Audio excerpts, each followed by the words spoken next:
Magandang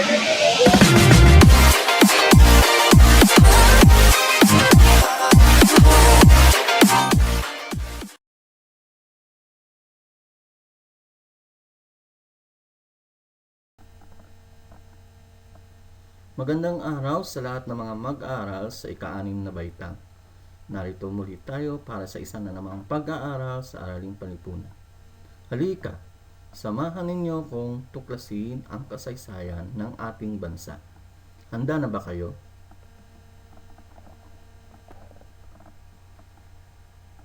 Ang paksa na aking tatalakayin ngayon ay uri ng pamahalaan at patakarang ipinatupad sa panahon ng Amerikano.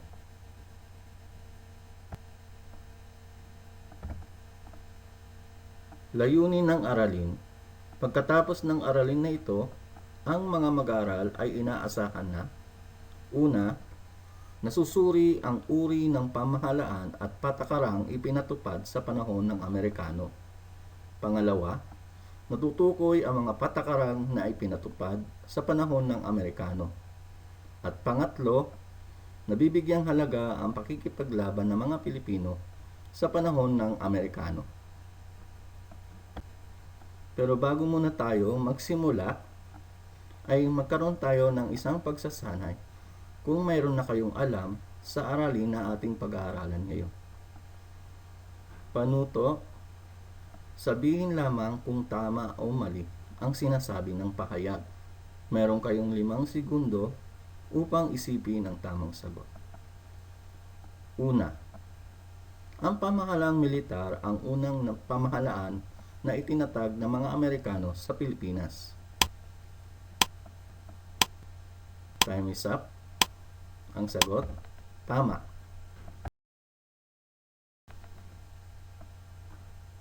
Pangalawa, si General Elwell Otis ang kauna-unahang gobernador-general sa bansa noong panahon ng Amerikano.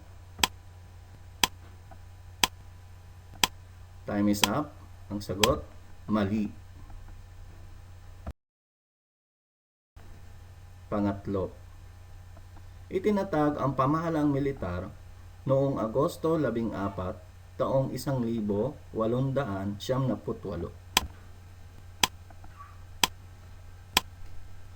Time is up. Ang sagot ay tama.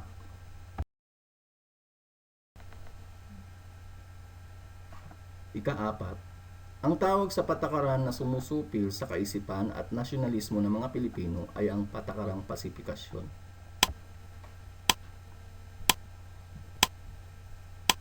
Time is up. Ang sagot, tama.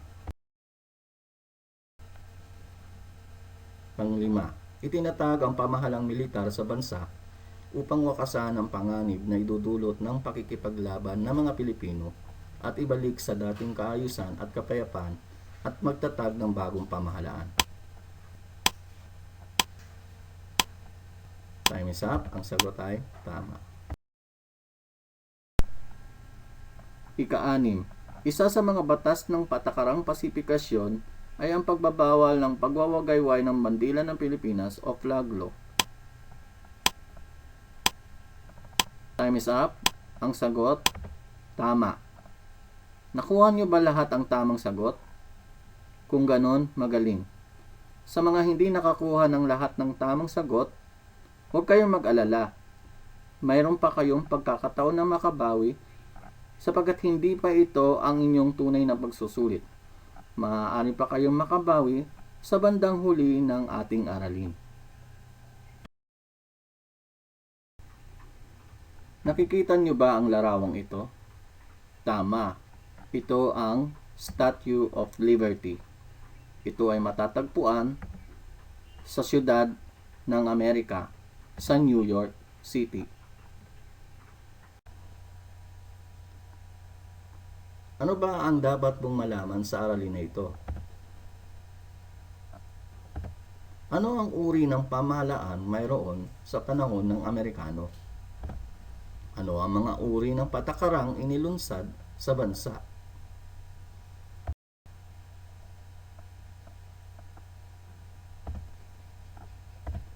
Uri ng pamahalaan sa panahon ng Amerikano.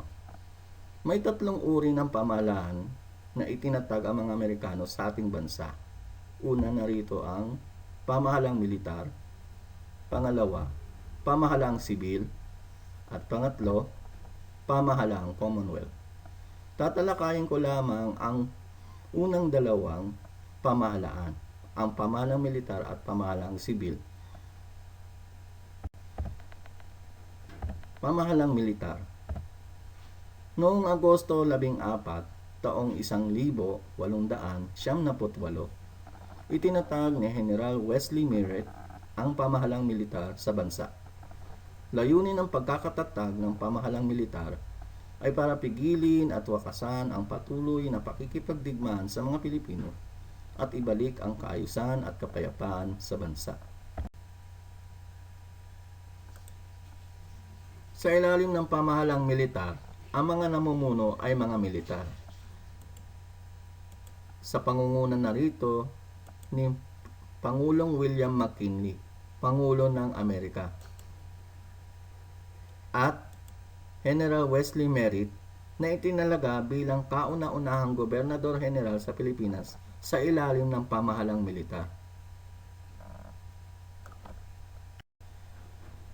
Noong taong 1899 hanggang 1900, si General Elwell Stephen Otis ang sumunod na naging Gobernador General sa bansa, kapalit ni General Wesley Merritt.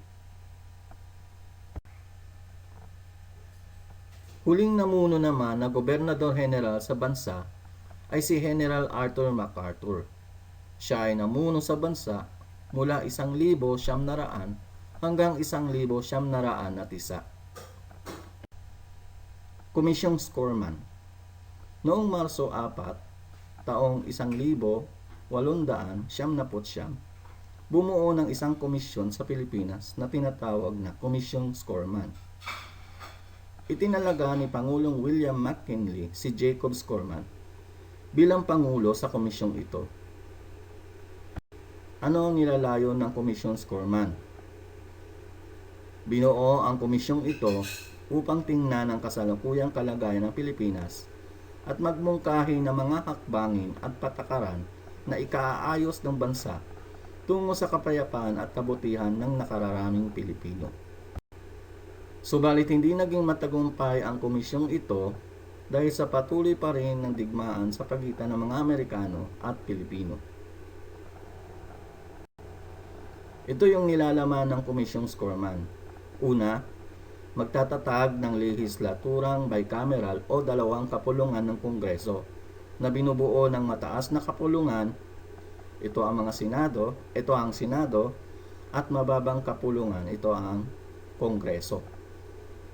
Pangalawa, pag-aalis ng pamahalang militar at pagtatatag ng pamahalaang sibilyan. At pangatlo, paghawak ng mga Amerikano sa mga likas ng yaman ng Pilipinas para sa mga Pilipino. Pang-apat, pagkakaroon ng lokal na pamahalaan sa bawat munisipyo at lalawigan. Panglima, pagkakaroon ng pampublikong paaralan sa elementarya sa buong bansa. At ang huli, ang pang-anim, pagpili para sa mga mahuhusay na Pilipino na maglilingkod sa mga pampublikong tanggapan ng gobyerno. Komisyong Taft. Noong Abril 7, taong 1900, nagkaroon ng komisyon na tinatawag na Komisyong Taft ayon sa kautusan ng Presidente ng Amerika na si William McKinley. Itinalaga bilang Pangulo sa komisyong ito si William Howard Taft. Ano ang nilalayon ng Komisyong Taft? Itinatag ang Komisyong Taft para sa mga Pilipino na naglalayon na magtatag ng pamahalaang magtataguyod ng kapayapaan, kaayusan at kaunlaran sa bansa. Ito ay isang hudyat na paghahanda ng bansa para sa pamahalaang sibil. Pamahalaang sibil. Pagkatapos ng pamahalaang militar sa bisa ng kautusan na Spooner Act na ipinanukala ni Senador John Colt Spooner noong 1901, pinalitan ang pamahalaang militar at itinatag ang pamahalaang sibil. Pinasinayaan ito noong Hulyo 4, taong 1901 sa pangunguna ni William Howard Taft. na itinalaga bilang unang gobernador sibil sa bansa. Sa pamahalaang ito, nabibigyan ng pagkakataon ang mga Pilipino na lumahok sa pamahalaan o gobyerno. Uri ng patakarang ipinatupad sa panahon ng Amerikano. May dalawang uri ng patakarang ipinatupad ng mga Amerikano. Una na rito ang tinatawag na patakarang kooptasyon. At ang pangalawa, patakarang pasipikasyon. Ano ba ang tinatawag na patakarang kooptasyon? Ang patakarang kooptasyon ay isang patakaran na nanghihikayat sa mga Pilipino na makipagtulungan sa mga Amerikano tungo sa pagtatatag ng bagong pamahalaan sa ilalim ng Estados Unidos. Patakarang pasipikasyon naman, ito ay patakarang sumusupil sa kaisipan at damdaming nasyonalismo ng mga Pilipino na patuloy na nakikipaglaban para sa kalayaan ng bansa. Ano ang mga batas na sumusupil sa damdaming nasyonalismo ng mga Pilipino? Una na rito ang tinatawag na Batas Sedisyon o Sedition Act of 1901. Ipinasa noong Nobyembre 4, taong 1901 na nagbabawal sa anumang pagpuna at paglaban sa pamamahala ng Amerikano. Parusang kamatayan o mahabang pagkabilanggo ang kaparusahan na igagawad sa sinumang lumabag nito. Batas sa rekonsentrasyon naman, ito ay sapilitang paglipat ng mga mamamayan mula sa mga liblib na lugar patungo sa lugar na binabantayan ng mga Amerikano. Batas Brigandage o Brigandage Act of 1902. Ito ay nagsasaad ng pagbabawal ng pagsapi ng mga Pilipino sa mga kilusan na naglalayo na pabagsakin ng pamahalaan, pagkakulong ng 20 taon o higit pa, o parusang kamatayan ang kaparusahan nito. Batas sa Watawat o Flag Law. Ito ay nagsasaad ng pagbabawal ng pagwawagayway ng bandila ng Pilipinas sa anumang pagkakataon o saan man sa lugar sa Pilipinas. Batas organisasyon naman, ito naman ay pagbabawal sa mga Pilipino na hindi tumanggap sa pamamahala ng mga Amerikano na bumuo ng isang grupo o organisasyon, maliban na lang sa mga Pilipino na tumanggap sa kapangyarihan ng mga Amerikano. Ngayon alam nyo na ang mga patakarang ipinatupad sa panahon ng Amerikano. Magkaroon tayo ng isang pagsasanay. Tukuyin ang patakarang binabanggit ng pahayag. Meron kayong 5 segundo upang isipin ang tamang sagot. Handa na ba kayo? Number 1. Ito ay patakarang sumusupil sa damdaming nasyonalismo ng mga Pilipino.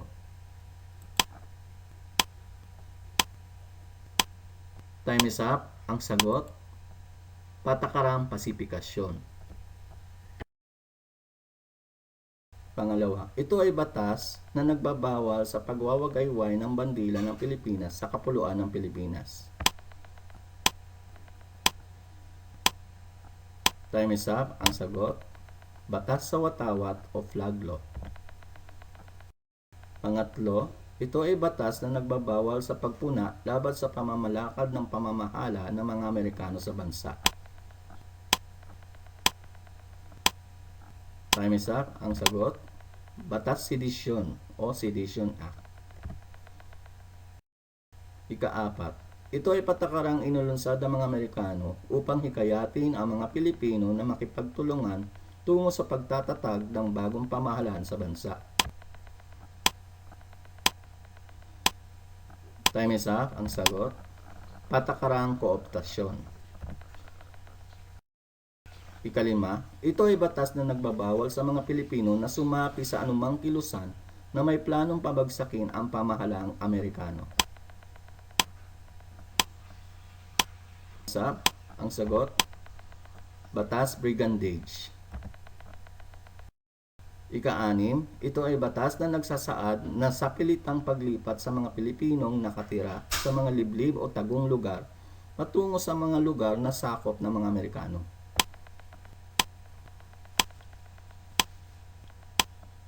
Time is up. Ang sagot, Batas Rekonsentrasyon. Tama ba lahat ang inyong sagot? Kung ganon, binabati kita. Anong uri ng pamahalaan ang itinatag ng mga Amerikano? Ano ang mga patakaran na kanilang inilunsad sa panahon na yon? At paano natin mapapahalagahan ang ipinaglaban ng mga Pilipino noon? Tandaan, ang mga uri ng pamahalaan na itinatag sa panahon ng Amerikano ay pamahalang militar, pamahalang sibil, at pamahalang Commonwealth. May dalawang patakaran ang ipinairal sa bansa noon. Ito ay ang patakarang kooptasyon at patakarang pasifikasyon. Mabibigyan natin ng halaga ang ipinaglaban ng mga Pilipino para sa kalayaan ng ating bansa sa pamamagitan ng paggalang sa kanilang bantayog, paggalang sa bandila ng Pilipinas, pagsunod sa batas at paglilingkod ng tapat sa bayan. Ngayon, oras na para sa maikling pagsusulit. Ihanda ang panulat at papel. Maaaring i-pause ang video upang isipin ang tamang sagot. Handa na ba kayo? Panuto. Piliin ang titik ng tamang sagot. Number 1. Ano ang unang pamahalaang itinatag ng mga Amerikano sa bansa? A. Pamahalaang sibil. B. Pamahalaang militar. C. Pamahalaang revolusyon. O D. Pamahalaang Commonwealth. Ang sagot? Letter B. Pamahalaang militar. Ikalawa, sino ang itinalaga bilang unang gobernador sibil ng Pilipinas? A. General Wesley Merritt. B. General Elwell Otis. C. William Howard Taft. O D. General Arthur MacArthur. Ang tamang sagot? Letter C. William Howard Taft. Ikatlo, sino ang nagpanukala ng Spooner Act na naglalayon na palitan ang pamahalang militar ng pamahalaang sibil sa bansa? A. William Howard Taft. B. William McKinley. C. Jacob Scorman. O D. John Spooner. Tamang sagot? Letter D. John Spooner. Ikaapat, kailan inilunsad ng mga Amerikano ang pamahalang militar sa bansa? A. Hunyo 14, taong 1898. B. Hulyo 14, 1898. C. Agosto 14, taong 1898. O D. Setyembre 14, taong 1898. Ang tamang sagot? Letter C. Agosto 14, taong 1898.